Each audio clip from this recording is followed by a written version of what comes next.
This lady knocks on the door of her neighbor to ask if they are using her internet connection. The neighbor said she wasn't using it. She again said, "Can I check your phone?" And the neighbor gave the phone to her. The lady, explaining to the neighbor, said, "Maybe our passwords are the same and you got confused," and showed her that she was using their Wi-Fi. The neighbor's Wi-Fi was 30, and hers was 302, and 302 was connected. The neighbor apologized and said it must be a mistake. The lady replied, "I will change it for you, but please don't do this next time." The neighbor said, "Okay," and the lady left. The lady saw her neighbor again and asked her not to use her Wi-Fi that afternoon, saying she had a meeting, while the neighbor replied by saying she hadn't used her Wi-Fi since the time she cleared her name and showed her phone as proof. The lady thought, "Why is my internet slow then?" The neighbor replied, "I don't know these things, and I don't even understand," and left for her home. The neighbor's grandson complained about the slow internet, and her grandma replied, saying the 302 network was fast, so he could use that. At the lady's house,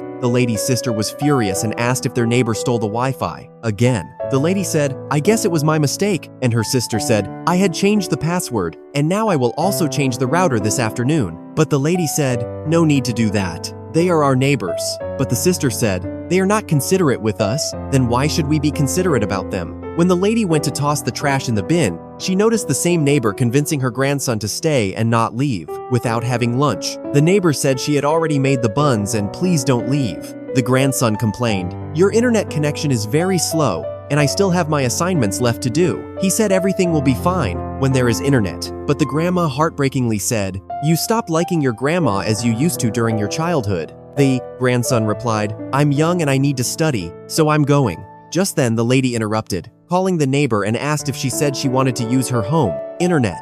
The neighbor seemed happy with it and said to her grandson, "Are you in a hurry?" And the grandson asked the neighbor if he could use the lady's home internet. The lady invited the neighbor and her grandson to her house. The grandson immediately started playing a game as soon as he entered the house. The lady served them water and asked the boy if the internet was lagging or not, but the grandson was not listening, as he was only focused on playing games. The neighbor told her grandson to take time to play, and she would bring lunch for both of them. The neighbor returned with the meal, but sadly, the grandson had already left as his friend had called him to play games at his house. The lady tried to stop him and asked if he didn't want to eat food, but the boy simply replied it was urgent and asked her if she could help him put his grandma to bed. The neighbor handed the lady the buns and said to have them while they were still hot, and asked her not to let them go cold, and sadly left from there. Later, the grandson returned home to take his things and found something on the table, and started remembering when he bought it.